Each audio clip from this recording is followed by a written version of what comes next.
کہ بسا اوقات ہمارے دلوں میں اپنی نادانی اور بے وقوفی سے یہ خیال پیدا ہوتا ہے کہ بھئی کتنا اچھا ہوتا کہ ہم حضور اقدس صلی اللہ علیہ وسلم کے زمانے کے اندر ہوتے اور صحابہ کرام رضی اللہ تعالیٰ عنہ اجمعین کو جو سرکار دو عالم صلی اللہ علیہ وسلم کی صحبت نصیب ہوئی اور آپ کا جلوہ جہاں آرا میسر آیا تو یہ ان کی بڑی عظیم سعادت ہے.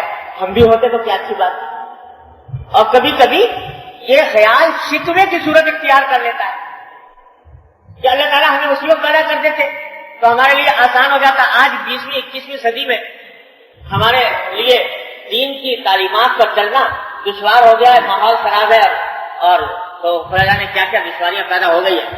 اگر اس زمانے میں ہوتے تو ماحول سارا بنا ہوا ہوتا صحابہ کرام کا اور اس میں ہمارے دین پر چلنا آسان ہوتا. اللہ نے ہمیں اس دور کے اندر پیدا کر دیا. کبھی کبھی یہ خیال شکوے کی شکل بھی اللہ بچائے اختیار کر لیتا ہے, لیکن یہ معلوم نہیں کہ دیتے ہیں بعد از ظرف قضا خار دے کر.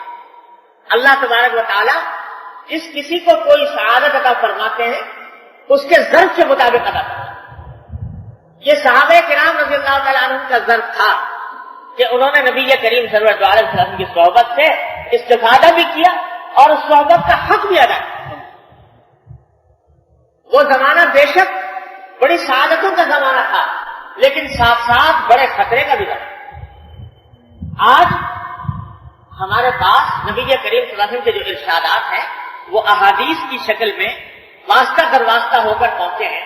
اس واسطے علماء کرام نے یہ کہہ دیا کہ اگر کوئی شخص خبر واحد سے جو بات ثابت ہو اس کا بالفرض انکار کر دے, کہے کہ میں نہیں مانتا, تو گناہگار تو بہت ہوگا لیکن کافر نہیں ہوتا, منافق نہیں ہوتا.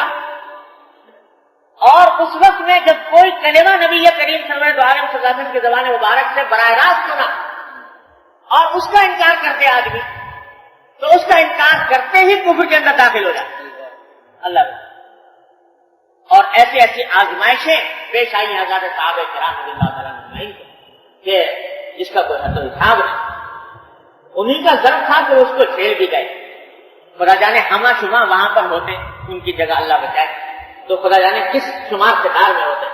اس میں جہاں اس ماحول میں جہاں صدیق اکبر اور فاروق اعظم اور عثمان غنی اور علی مرتضیٰ پیدا ہوئے, اسی ماحول کے اندر ابو جہل ابو لہب بھی پیدا ہوئے, عبداللہ ابن ابی بھی پیدا ہوئے, منافقین بھی پیدا. تو اس واسطے اللہ تعالیٰ کا جو جس شخص کے حق میں جو چیز مقدر فرمائی ہے اس کے حق میں وہی بہتر ہے.